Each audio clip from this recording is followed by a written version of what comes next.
DT3 cable tester. Switch power bank. Let's check the cable.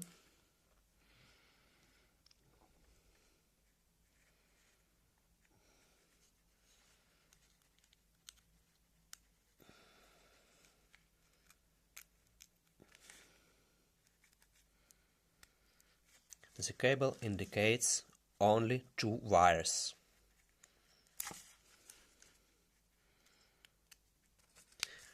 Also only 2 wires.